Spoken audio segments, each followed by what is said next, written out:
Hey guys, it's a beautiful day today despite all the snow. Spring is in the air. It's warm, it's sunny. This is fantastic. I've been out doing some hiking. I've been hiking all winter long, and as usual, I'm a blankets guy, a wool blanket guy. I've been doing a lot of experiments with blankets, so I wanted to share with you what I've got going on right now. So I brought along the trusty old USGI blanket. This is always a popular standard because they're available to get the job done. But check this out. This is the new one that I wanted to do a quick little review for you. I happened to pick this up in Europe. It is a Dutch military surplus blanket. This thing's really cool. Check this out. I've got the Bemo dekken, that means blanket in Dutch. Guaranteed, whoops, flopping over on me there.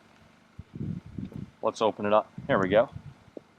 Guaranteed quality, 100% wool. So this is a blanket that was made in Holland back in the 1950s, 1960s, military surplus. It was probably either a hospital blanket or I don't know if it would have been a field blanket. It's a really soft material. This is not like the Italian officer's blankets you might be familiar with that are kind of coarse and thin but really tough.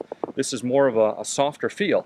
So anyways, it's a really cool blanket. I wanted to show you. It's 3.5 pounds, 76 by 55 inches, about the same size as the old USGI blanket, but much nicer material, 100% wool.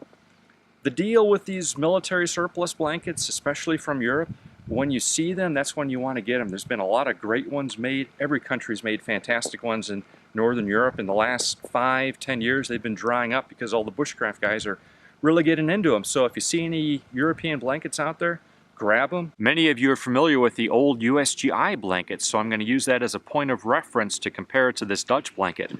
They're roughly the same size. They're both about the same square feet. The USGI blanket, this particular one weighs 4 pounds. Again, the Dutch blanket weighs 3.5 pounds. The USGIs, they vary a little bit, but that's probably pretty accurate. And they vary in size too, but they're pretty much roughly the same size. The gauge or the thickness of the blanket is pretty similar. I'd say that they're pretty darn similar. They're just about the same. The USGI has that typical USGI coarseness. These were never soft blankets. Even the old ones that were 100% wool, the new USGI ones are not 100% wool, but even the old 100% wool ones were always kind of coarse. The Dutch blanket is definitely much softer. This is something that you could keep against your skin. You would want to cuddle up with. It's not coarse like this. It's definitely, the Dutch blanket is definitely a lot softer than, say, like the Italian military surplus officer's blanket. So it kind of makes me think that this was probably for a bunkhouse or maybe a hospital. I don't know if this would have been necessarily a field blanket that would have been thrown on the mud and the dirt, because being a more softer, kind of a more open weave, not that it's that open, I really can't see any light through it. I can't really blow air. It's a little bit more of an open weave than the USGI one, and that's going to keep things a bit warmer too. So blankets, you know, they're always kind of a balance. If you want something the hardest wearing there is, you would get 100% gabardine wool. It's not going to have much insulative qualities, but it's going to wear like iron. If you want something that's going to be as warm as possible, then you would basically just take sheep's wool if it's shorn off the sheep, and that fluff is going to be very warm, but it's not going to wear well. It's just going to fall apart. So there's always kind of a balance. As a comparison with the USGI, I'd say that the Dutch blanket is going to be a bit warmer. It's probably not going to be as ideal to use in mud and dirt as the USGI because it's a little bit more open weave, roughly the same size, a little bit lighter weight, which means a little bit less wool, but it also means a little bit lighter to carry.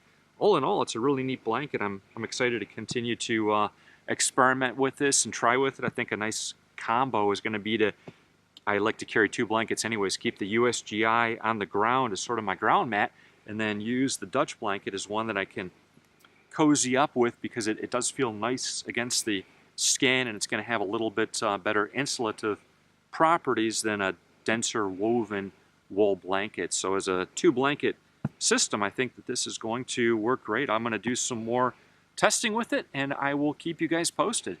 I'm also really curious to see what you guys think and what you've experienced with different blankets, so please in the comment section let me know especially if you have different era, different types of European military surplus blankets, or Hudson's Bay blankets, or some of the old trapper blankets that were made 100 years ago, or some of the ones that were made even in the 1980s, 1990s. There was some fantastic blanket makers out there. So let me know about your blankets, weight versus warmth versus durability versus cost. I want to know your guys' experiences, so please comment. Thanks.